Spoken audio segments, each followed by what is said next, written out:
EVM productions రెండు రాష్ట్రాల political cinema అంతా షూట్ అయింది. మిగిలింది రిలీజే. మన సినిమా హిట్టా ఫట్టా కౌంటింగ్ రోజు తేలుతుంది. అప్పటి వరకు ఈవీఎంలు భద్రపరిచిన స్ట్రాంగ్ రూమ్లు శత్రు దుర్భేద్యమైన ప్రాంతాల్లో ఉన్నాయి. ఎన్నికల్లో ఓ ఘట్టం ముగిసింది. సార్వత్రిక ఎన్నికల 4వ దశలో భాగంగా ఏపీ, తెలంగాణలో పోలింగ్ పూర్తయింది. ఆంధ్రప్రదేశ్లో 175 అసెంబ్లీ, 25 పార్లమెంటు సీట్లకు ఎన్నికలు జరిగాయి. తెలంగాణలో 17 పార్లమెంటు స్థానాలకు, ఒక అసెంబ్లీ స్థానానికి ఉప ఎన్నిక ముగిసింది. ఏపీలో కొన్ని చోట్ల అల్లర్లు జరిగినప్పటికీ మొత్తం మీద పోలింగ్ ప్రశాంతంగానే ముగిసింది. ఇక మిగిలింది ఓట్ల లెక్కింపు మాత్రమే.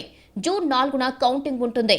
అప్పటి వరకు ఈవీఎంలలో నిక్షిప్తమైన అభ్యర్థుల భవిష్యత్తును కాపాడాల్సిన బాధ్యత ఎన్నికల సంఘంపై ఉంది. ఈ క్రమంలోనే ఈవీఎంలను స్ట్రాంగ్ రూమ్లకు తరలించారు. అంతటా 3 అంచెల పటిష్ట బందోబస్తు ఏర్పాటు చేశారు.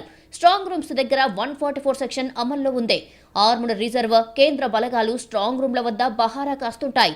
ఈవీఎంలు భద్రపరిచిన స్ట్రాంగ్ రూమ్ పేరుకు తగ్గట్టే స్ట్రాంగ్ రూమ్. దీన్ని శత్రు దుర్భేద్యంగా మారుస్తారు. గది బయట మొదటి అంచెలో కేంద్ర బలగాలు రక్షణగా ఉంటాయి. ఒక ప్లాటూన్లో 30 నుంచి 50 మంది సైనికులు ఉంటారు. ఆ తర్వాత రెండో, మూడో లేయర్లో రాష్ట్ర పోలీసులు గస్తీ కాస్తుంటారు. వీళ్లు 3 షిఫ్టుల్లోనూ పనిచేస్తారు. స్ట్రాంగ్ రూమ్ లోపల, బయట సీసీటీవీ కెమెరాలు ఏర్పాటు చేస్తారు. స్ట్రాంగ్ రూమ్ పక్కనే 24 గంటలు పనిచేసే కంట్రోల్ రూమ్ ఉంటుంది.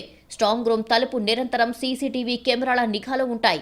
స్ట్రాంగ్ రూమ్ భద్రతా ఏర్పాట్లను 24 గంటలు పరిశీలించేందుకు ఒక సీనియర్ అధికారితో పాటు ఒక గెజెటెడ్ అధికారిని ఉంటారు. అభ్యర్థులు కూడా స్ట్రాంగ్ రూమ్ సీసీటీవీ ఫుటేజ్ను ఎప్పుడు కావాలంటే అప్పుడు చూసుకోవచ్చు.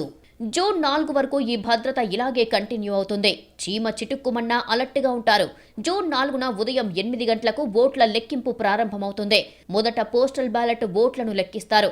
ఆ తర్వాతే ఈవీఎం ఓట్లను కౌంట్ చేస్తారు.